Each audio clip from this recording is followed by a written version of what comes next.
Viloyatimizda faoliyat yuritayotgan kichik va o'rta biznes vakillarini qo'llab-quvvatlash, taklif va mulohazalarini tinglash, muammolarini o'rganish va ularga yechim topishga ko'maklashish maqsadida Sho'rchi tumanida ochiq muloqot bo'lib o'tdi. Hozir shu haqda.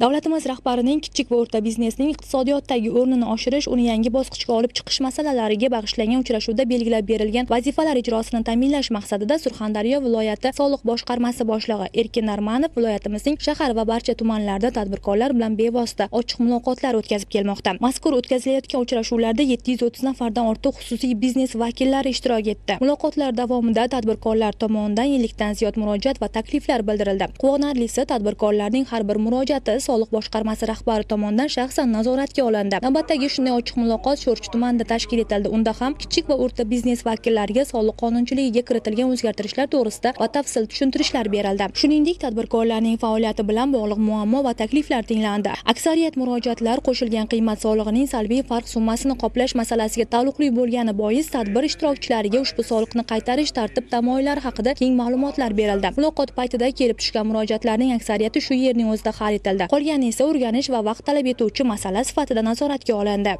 Mana bugun Sho'rchi tumanida tadbirkorlar bilan uchrashish uchun Surxondaryo viloyati soliq boshqarmasi boshlig'i keldi. Tadbirkorlarga soliq imtiyozlari hamda yengilliklar haqida gapirib o'tdi. Tadbirkorlarning muammolari eshitildi. Uchrashuvda o'zida amaliy yordam berish choralari ko'rildi. Shu jumladan bizning qishloq xo'jaligi sohasidagi muammolarimiz eshitildi hamda muammolarimizni ijobiy hal qilishga va'da berishdi. Biz bundan juda xursandmiz. Ma'lumot o'rnida ta'kidlash joizki, joriy yilning yanvar-may oylari mobaynida viloyatda faoliyat yuritayotgan 140 ta tadbirkorlik subyektiga jami 57 milliard 408 million so'm qo'shilgan qiymat solig'i qaytarilgan. Shundan birgina Sho'rchi tumanidagi tadbirkorlarga qaytarilgan summa qariyb 2 milliard so'mni tashkil etadi. Tadbir yakunida ishtirokchilarga soliqlarning mamlakat rivoji va xalq farovonligini ta'minlashdagi muhim o'rni, shuningdek soliq majburiyatlarini o'z vaqtida bajarishning ahamiyati yana bir bor eslatib o'tildi.